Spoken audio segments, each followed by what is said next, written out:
Hi, എല്ലാവർക്കും സുഖല്ലേ? ഗീതച്ചിക്ക് അത്ര സുഖമില്ല കേട്ടാ. എന്നെന്താന്ന് വെച്ചാൽ നല്ല പനിച്ചിന് 2-3 ദിവസം. പിന്നെ പനിയോട് പനിയാണ്. എണീറ്റിട്ടില്ല. തല പൊന്തുന്നില്ല, തലവേദന, തണുപ്പ്, ചുമയെല്ലാം ആയിട്ട്. പിന്നെ എൻ്റെ ഉണ്ണിക്കുട്ടനെ ചെന്ന് ടൗണിൽ പോയതാണ് കേട്ടോ. ടൗണിൽ പോകാൻ കഴിയുമ്പോൾ ഞാൻ പറഞ്ഞു ചെറിയ മഴയുണ്ടായിന്, മോനെ നമുക്ക് കാർ എടുത്തിട്ട് പോകാന്ന് പറഞ്ഞു. അന്നേരം ഓൻ പറഞ്ഞു കാറ് വേണ്ടമ്മേ, ബൈക്കിൽ പോവാം, അതിലൊരു ത്രില്ലല്ലേ മഴയെല്ലാം നനഞ്ഞിട്ട്. കാര്യമെല്ലാം ശരിയുണ്ട് കേട്ടാ. പണ്ടാണെങ്കിൽ ഒരു കർക്കിടക മാസത്തിലെ മഴ തേച്ച് ഞാൻ നനിയ, എനിക്ക് ഒരു അസുഖവും വരില്ല. ഇന്ന് അങ്ങനെയൊന്നുമല്ല കേട്ടാ. മഴയൊന്നും നനയാങ്കില്ല, ഒരേ പനിയായി പോയിട്ടേ.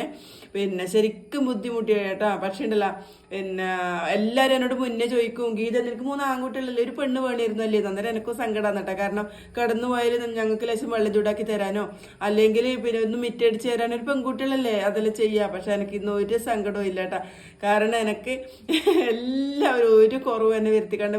ഇല്ലോനെ ഇവിടെ ഉണ്ടായിന് അഭിയെ, മറ്റേ ചെറിയോന് ക്ലാസ് ഉണ്ടായിന്, മറ്റൊന്നിന് വയനാട്ടിലാന്നല്ല. എല്ലാം എനിക്ക് ചെയ്തെന്ന് സമയാസമയത്ത് പിന്നെ കുടിക്കേണ്ട വെള്ളവും പിന്നെ ആവി പിടിക്കാനും പിന്നെ വിക്സ് അടി തരാനും ഗുളിക എടുത്ത് തരാനും എനിക്ക് പറയാൻ കഴിയില്ലട്ടെ. എൻ്റെ മോനെ പപ്പാടം പിന്നെ പണിക്കൂല, എല്ലാം തന്നെ. എൻ്റെ എല്ലാ സങ്കടവും മാറി പെൺകുട്ടികളില്ലാത്തതിൻ്റെ.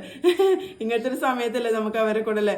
അതുപോലെ ആൺകുട്ടികളാന്ന് പറഞ്ഞിട്ട് ഞാൻ അവരെ മാറ്റി നിർത്തിയിട്ടില്ല കേട്ടോ. എല്ലാ പണിയും ഞാൻ പഠിപ്പിച്ചിന്.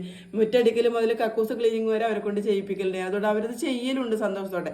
ഇന്ന് എനിക്ക് ഉപകാരപ്പെട്ടിരുന്നെങ്കിൽ നാളെ അവർക്ക് കൊണ്ടുവരുന്നൊരു പെണ്ണിനും അവരെ കൊണ്ടൊരു ഉപകാരമാവുമല്ലോ അല്ലേ. എല്ലാം ഷെയർ ചെയ്യണ്ടേ.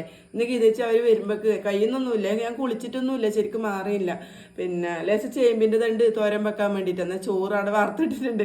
പിന്നെ നിങ്ങളിങ്ങനെ തന്നെയാ ചേമ്പിൻ്റെ തണ്ട് തോരൻ വെക്കൽ ചെറുങ്ങനെ അരിഞ്ഞിട്ട് ഇതിൻ്റെ തോല് കളയട്ടെ. നമ്മളിങ്ങോട്ട് ചിലവർ തോലൊന്നും കളയുന്ന കാണില്ല, പക്ഷെ നമുക്ക് ഇങ്ങോട്ട് തോല് കളയലുണ്ട്. എന്നാൽ ഗീതച്ച് ഇതെല്ലാം തോരൻ വെക്കാം. സൗണ്ടെല്ലാം കുറവായിരിക്കും കേട്ടോ. ആ സാരമില്ലേ, നാളെ നല്ല സൗണ്ടോട് കൂടി ഗീതച്ച് പിന്നെയും വരും. ബൈ.